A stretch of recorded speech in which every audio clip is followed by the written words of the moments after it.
Eu acho que o cavalo lavradeiro é um animal que está adaptado aqui na nossa região. Mais de séculos, dois séculos a mais que estão aqui nessa região. Ele está muito junto da cultura do povo roraimense, principalmente o povo do norte, né, daqui da região de Lavrado. O cavalo lavradeiro tem resistência incomparável com esses outros cavalos.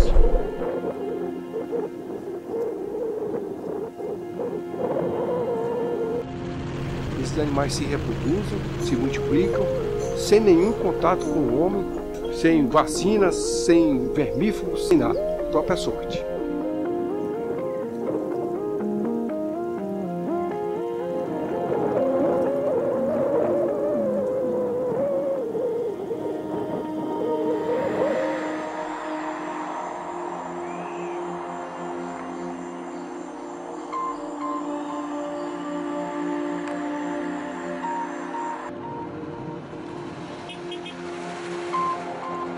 A nossa primeira atividade econômica do nosso estado foi a pecuária bovina e, consequentemente, o cavalo veio tocando essa economia, né?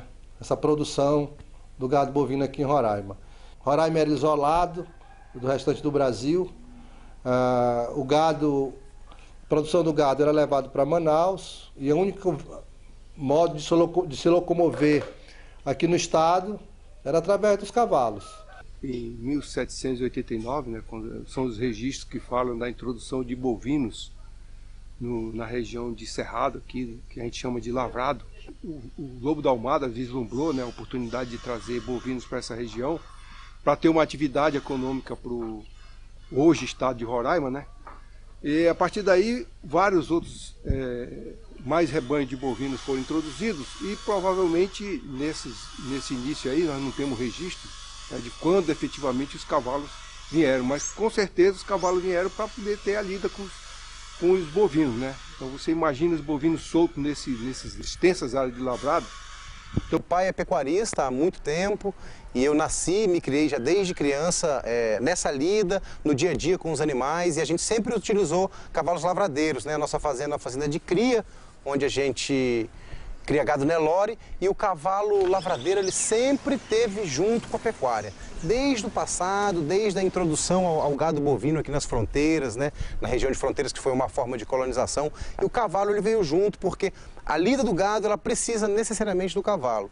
E aí depois ele foi participando aí da cultura, né, do povo roraimense, nas corridas de cavalo no interior, né, nas vilas, nas comunidades indígenas. O cavalo também participa muito, ele transporta muita farinha nesse estado, esses cavalinhos lavradeiros, né, transportam as crianças para a escola. Então basicamente o cavalo que originou os lavradeiros são aqueles provenientes da ilha de Marajó, do Nordeste brasileiro, e esses animais, logicamente, foram introduzidos da Península Ibérica, né, há muito tempo atrás. Essas foram as raças formadoras de praticamente todas as raças que nós estamos chamando de nativas brasileiras. Uma outra coisa que a gente pode ter uma certa dúvida ainda é que nós tivemos a influência de cavalos introduzidos aqui pela Guiana.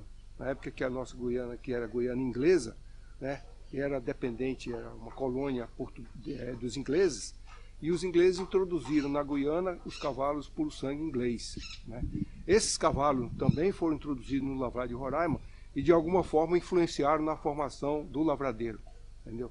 Então o que a gente precisa nesse momento é fazer um estudo genético, que hoje já tem um monte de recursos aí da biotecnologia, né, para efetivamente nós identificarmos o que é lavradeiro, que a gente poderia considerar como uma raça ou um tipo de animal tipicamente adaptado ao lavrado de Roraima, e o que é animal mestiço. Ao longo dos anos, os fazendeiros foram trazendo manga larga, outras raças, né? Manga larga, campulina, né? Mais recentemente quarto de milha, e esses animais fizeram a mestiçagem com o lavradeiro, né? Então o que a gente está falando aqui de lavradeiro são aqueles animais antigos, adaptados ao lavrado de Roraima, uma raça localmente adaptada, né, e que com o passar dos anos, e como esses animais foram se multiplicando sem nenhuma intervenção do homem, eles foram reproduzindo e foram adquirindo características de adaptação a esse ambiente que eles estavam. O que nós temos é assim, o que aconteceu? A gente conseguiu manter alguns rebanhos ainda de cavalo lavradeiro originais, em alguns lavrados de Normandia, do Amajari, do Iramutã, onde esses animais realmente ainda estão isolados, né? E mantêm ainda suas características, né? De tamanho, né? Características morfológicas, que o homem ele não pode ser um cavalo muito grande, a ossatura leve, ele tem alta resistência, né? Ao ambiente, né? Ele sobrevive muito bem em pastagens paupérrimas, né? Com teores assim baixíssimos de minerais. Uma pastagem de péssima qualidade, muita água na época da chuva e queima dos pastos, pouca pasto, e muita seca numa outra época do ano, né? Então o cavalo ele convive com duas condições desfavoráveis. Na época da chuva, né? Além da água, muita praga, que é o nosso maruim, né? Inclusive mata muito potrinho quando nasce, né? E por outro lado, na época seca, nós temos, além da pastagem ser ruim, ainda tem as queimadas. Ele tem uma certa resistência a verminose, né? A outros parasitas como carrapato. Isso caracteriza o cavalo lavradeiro, né? Um animal que sobreviveu no lavrado, num ambiente extremamente pobre do ponto de vista de minerais, né? Uma pastagem que ela não tem, o teor de mineral dela é muito baixo e ele consegue sobreviver, reproduzir, e eu ainda digo mais, né? A égua lavradeira, ela sempre tá um na barriga e um no pé, né? Então imagina a rusticidade de um animal desse, né? Considerando hoje lavrado de Roraima, ele representa 17% da área do estado de Roraima. Área formada com pastagem natural ou pastagem nativa, como você queira. Alguns chamam isso de cerrado, outros chamam de savana, outros chamam Campos Gerais do Rio Branco. Localmente a gente chama de lavrado. Então, o que predomina nesse lavrado, do ponto de vista do animal? São vários tipos de pastagem, de capins, de gramíneas, que estão adaptados a esse ambiente, onde o solo é muito pobre. Então aquele animal que ao longo dos anos foi se adaptando a esse ambiente, foi se reproduzindo, que o mais importante não é sobreviver ao ambiente hostil do lavrado, mas é reproduzir. Então, em linhas gerais, eu poderia dizer que é um animal de estatura pequena, né? Ele tem o macho aí 1,40 m, a fêmea um pouco menos, né? É um animal de um corpo curto, né? E aí nós vamos ver algumas características a crina dele, do animal, né? Os pelos da crina são bastante fartos, são cabelos grossos, ondulados. Isso é uma característica de raças antigas. Diríamos que algumas coisas que são desfavoráveis aqui na nossa região. Por exemplo, o fato de ter morcegos, né? Carrapatos, muitos insetos, mutuca, a transmissão da anemia equina. Nós temos o problema da anemia infecciosa, né, junto aos rebanhos de lavradeiro. Alguns estudos têm demonstrado que o índice está um pouco elevado. Aí, ó, a gente não pode afirmar percentuais, tá? Mas é um índice um pouco elevado, aí talvez acima de 30%, 40%. Não tinha outra coisa, nós não tínhamos carrinho, outros tipos de brinquedo. Eu lembro que eu vim conhecer o carro, já tinha conhecido o avião, o motor de polpa, o cavalo, e a gente, criado aqui no interior, cada um tinha o seu cavalo, né? Gostava de cuidar, de montar, né? Fazer as corridas de cavalo, as corridas de lavradeiro, mostrar que já era homem, que já era adolescente, tinha que correr de cavalo. O garanhão do lavradeiro, quando os poldos já estão chegando, que a gente chama assim, quando já estão começando a rafiar, que começa a querer mexer com as próprias irmãs, ele mesmo se encarrega de tirar. Porque aí ele começa a morder os poldos que estão já começando a rafiar, aí começa a ficar 12, 15 poldos tudo junto. Aí aqueles poldos começam a correr.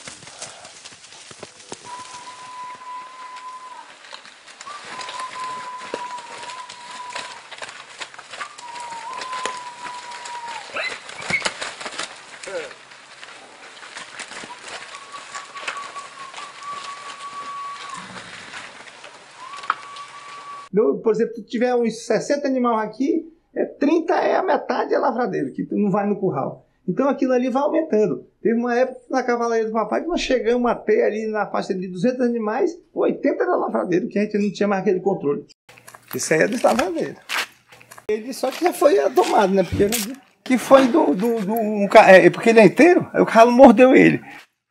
Isso aqui que a gente sabe mais ou menos a idade do cavalo. Isso aqui, quando ele vai tendo mais ruga, a gente vai sabendo. Quando ele só aponta esse curumim aqui quando ele tá com 4 anos. E primeira vez eu tinha mais ou menos 8 anos quando eu montei, o cavalo virou pra cima e bateu no meu nariz e sangrou, eu chorei pra caramba. Mas só que eu não fiquei zangado com o cavalo, ele não tinha culpa, porque eu que não sabia.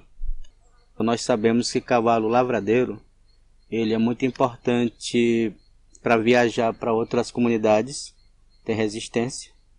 E também para corrida de prado, ele aguenta correr 1000 metros, 2000 metros, 3000 metros. Então assim, são várias categorias hoje.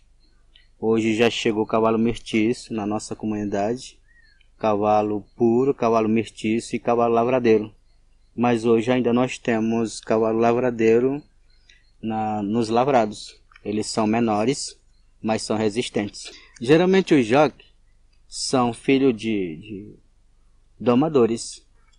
Eles que dominam os cavalos. Porque eles já têm essa intimidade com o cavalo. Já conhecem como é que o cavalo sai, como é que ele desenvolve no meio da pista e como é a chegada também do cavalo. Mas também eu cheguei a ser jockey também, não jockey profissional de grandes corridas, mas jockey da comunidade, na maloca. Eu tinha 9 anos, eu comecei a correr em cima de cavalo. Ao contrário de que muito foi divulgado da questão do cavalo como um animal selvagem, arredio, né? Eu comecei a ter esse olhar mais carinhoso com o cavalo. Que se eu tratasse ele bem, se eu tratasse ele com carinho, ele começava a ser um grande amigo. A suinocultura gera muita riqueza, gera assim, muita festa, muito dinheiro, entendeu? É muito tratador, é muito veterinário, é ração, é o vendedor lá do dia, é evento no Jockey Club, é em Normandia, no Amajari, é nas comunidades indígenas, e tudo isso quem movimenta é o cavalo. E esse cavalinho lavradeiro, ou uma parte da genética dele, sempre está envolvida nisso aí, tá? Tem que aprender a amar mais o cavalo lavradeiro. Ter ele como um aliado, como um banco genético, como uma coisa extraordinária que a gente tem que proteger. E para a gente proteger, a gente tem que conhecê-lo. E é isso que eu busco, tentar conhecê-lo.